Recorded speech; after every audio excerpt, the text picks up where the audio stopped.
S2 beauty and kitchen টিপসে সবাইকে স্বাগত। আজ আমি আপনাদের দেখাবো একটা চপ রেসিপি, দুর্দান্ত স্বাদের একটা চপ রেসিপি, মোচার চপ।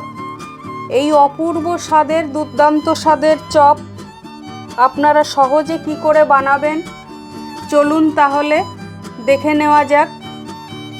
বড় চামচের 2 চামচ মোচা আমি নিয়ে নিলাম।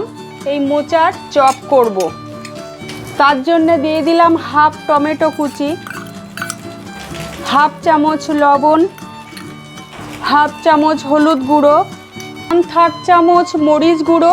আপনারা মরিচ গুঁড়ো না দিয়ে লঙ্কা গুঁড়ো দিতে পারেন, আমি লঙ্কা গুঁড়ো দিলাম না, মরিচ গুঁড়ো দিলাম।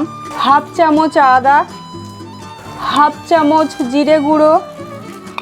লবণ লঙ্কাটা আপনারা আপনাদের পরিমাণ মতো দেবেন, যেমন খাবেন।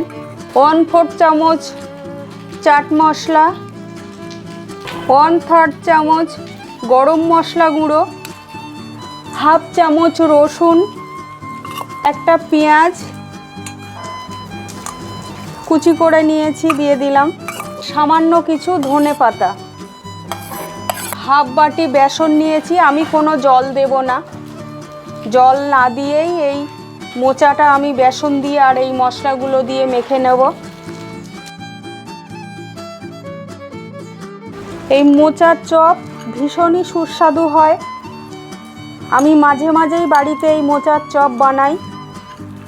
যারা আলুর চপ খাবেন না তারা এরকমভাবে মোচা বাড়িতে সিদ্ধ করে মোচার চপ বানাতে পারেন। একবার বানিয়ে টেস্ট করে দেখবেন, অপূর্ব এর স্বাদ হয়।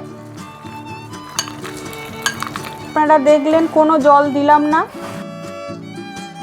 আমার এই অপূর্ব টেস্টের এই মোচা রেসিপিটা যদি আপনাদের ভালো লাগে একটা লাইক কমেন্ট করবেন। যারা নতুন আছেন তাদের কাছে একান্ত অনুরোধ রইল, তারা আমার চ্যানেলটা একটু সাবস্ক্রাইব করে দেবেন। বাড়িতে বানিয়ে কমেন্ট করে জানাবেন মোচার এই চপ কেমন লাগে।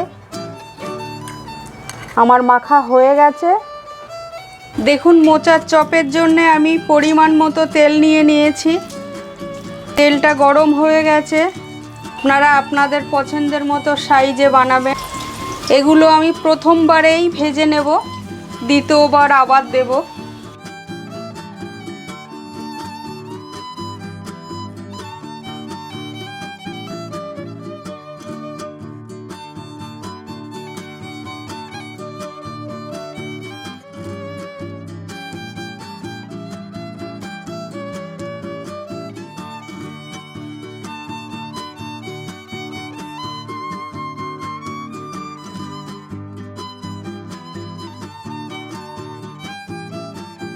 প্রথম চপগুলো আমার হয়ে গেছে, আমি তুলে নিলাম।